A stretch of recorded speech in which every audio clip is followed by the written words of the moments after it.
Okay, so I want to talk to you about nationalism, and I want to talk to you about nationalism because I was listening to a lecture online that I found on YouTube about Byzantine nationalism, or excuse me, Byzantine history, and the lecturer is a real bore, um, um, quite crude, and just generally all around unappetizing, but sometimes, if you want something, you have to deal with other things to be able to get it. So, if you want to be able to listen to a free lecture on Byzantine history, you got to put up with the lecturer. There's not a whole lot of that out there. What upset me about the lecturer is that the individual is arrogant, condescending, and intolerant of other people's beliefs. And, I can even get over those things a lot of the time. But when the person professes to be a Christian, and we know that one of the Christian virtues is humility, it's kind of hard to reconcile. And the hypocritical nature just was really grating on me.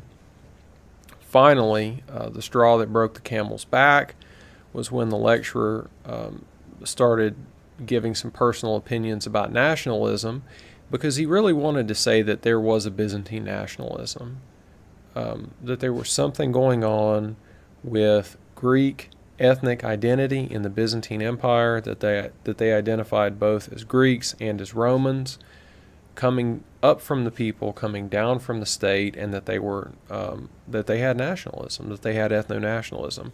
But then he had to check himself because he's too mainstream and said, no, no, this is ahistorical, this isn't real. Nationalism didn't exist until the 18th century. And, I flipped because I just couldn't take it anymore. It's not true.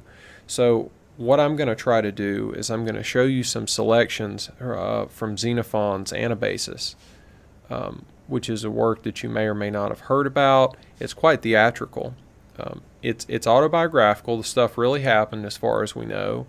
He was a mercenary soldier, fairly highly placed in this army that marched from modern day Istanbul all the way basically to Baghdad, to the Tigris and the Euphrates, and pillaged a whole bunch of stuff, fought some battles along the way, and eventually had to turn around and go all the way back through modern day Turkey to get back to Greece.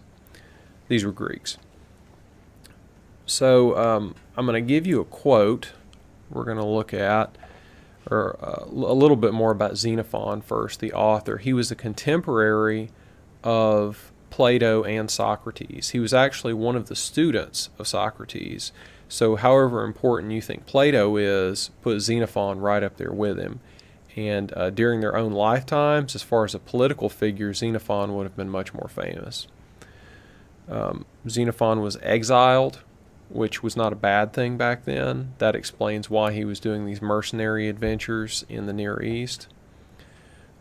Background for this quotation is that there was an army of Greeks, I think mainly originating from Sparta, and they were under a commander named Clearchus, and he was basically took the army off on his own. He was supposed to be doing one thing, but he went and did something else. And what he did was battle some tribal people around the area of modern-day Istanbul on the European side. These people were called Thracians or Thraces, and there were Greek colonies in the area. This guy took his army, he went in there, he beat up on the Thracians, expelled them from the area, and liberated these Greek colonial establishments from being pillaged by the Thracians. Later on, he takes that army into modern-day Turkey under a Persian who's paying this group, this army, as a mercenary force.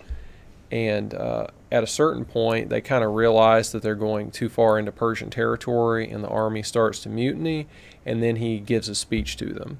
And he says what we're going to look at here.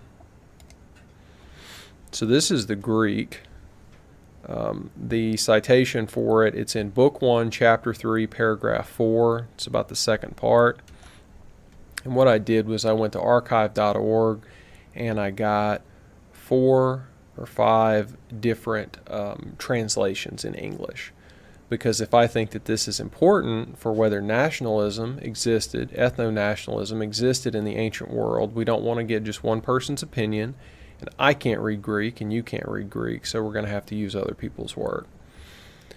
It says, "And first I made war on the Thracians," that's Clearchus speaking, "and with your assistance revenged the injuries they had done to Greece by driving them out of the Chersonese," that's the Thracians that he drove out, "where they were endeavoring to dispossess the Greek inhabitants of their lands." So this was in Thrace, which is in Europe, part of, it's modern day part of Turkey, but I guess it should be part of Bulgaria actually. But there were Greek colonists in this area. It's not Greece. They weren't in Greece. Let's see what someone else translated it as. "First of all, I made war upon the Thracians, and in the cause of Greece, and with your assistance, took vengeance upon them by expelling them from the Chersonese, when they would have taken the country from its Grecian colonists." So the Greeks weren't native there. They were new arrivals, but this was the cause of Greece. Interesting. "First, I went to war with the Thracians, and for the sake of Greece, I inflicted punishments upon them with your aid," that's the army, "and driving them out of the Chersonese when they wanted to deprive the Greeks of their, who dwelt there of their land." Now, this is the most recent edition. This is the one that I was reading that kind of got all this started. "First, I made war against the Thracians, and with you I took vengeance on them on behalf of Greece, and drove them from the Chersonese, for they wished to take this land away from the Greeks who inhabited it." So I've got 2 more slides here that I want to show you where we're going to pick specific things out of all of these translations and make some sense out of this, at least for my argument. This red stuff that I've got highlighted here, this is what Greece is. I think it's Elados is what's written up here. That's the literal translation of the word for Greece that they're using. So the injuries that were done to Greece, the cause of Greece, the sake of Greece, on behalf of Greece. So whatever Greece is, it is being helped out by this army. What is Greece? That's going to, first let's see here. Okay, so first we know that there is such a thing as Greece because he's able to go and he's able to help it out with this military expedition. And what it is it's the colonists. And the word that the Greeks would use to describe this is ethnos, which means a collection of people. I think the most direct translation for it would be the word people, although I've got a translation of Herodotus's Histories over here where it actually just translates the word ethnos as nation directly. So now in all of these passages you can see I've highlighted this part. This is going to tell us what Greece is. The Greek inhabitants, the colonists, the Greeks who dwelt there. So the Greek ethnos is the people, it is the land, it's the nation. And what this general Clearchus, this commander, is trying to do is motivate some Greek mercenary soldiers in a foreign land by saying, look at my good character. Look what good things we accomplished the last time that I led you somewhere. We went and we helped out some Greek people by expelling some non-Greeks, some people of a different ethnicity, from their backyard. If this isn't ethno-nationalism in the ancient world, I really don't know what is. It's all about the people. It's not about the physical territory that they occupy. Greeks are Greeks, apparently, whether they're in Greece or somewhere else.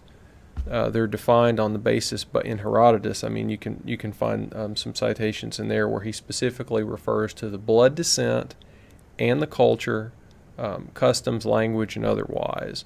So, in other words, it's exactly what you think of when you think of a nation of people today. The objection to nationalism not existing until the 18th century, I think, has to be fallout from the French Revolution. People are saying that unless nationalism is the conjunction of a people in a geographic area with a unitary state behind them, it doesn't count. But you can easily think, just imagine the Greek world in which all of these city-states are politically independent. They might have alliances as political leagues, but they all understand that they're part of a nation. Just, it's not politically unified. So basically, what we have to resist is people using specific definitions of words like nationalism. They're circumscribing the definition of it and cutting out anything that would relate too closely to the ethnic group, to the blood descent, to the common culture and language, and they're tying it up much too closely with what they really want, which is a gigantic, powerful state that goes all the way from the top of the society to the bottom, because they have other goals for that state, probably socialism and internationalism. But anyway, thank you for your time. I hope you found this to be interesting. If you want to know who the Byzantine lecturer was that I hate so much, just send me a message and I'll let you know. Thanks.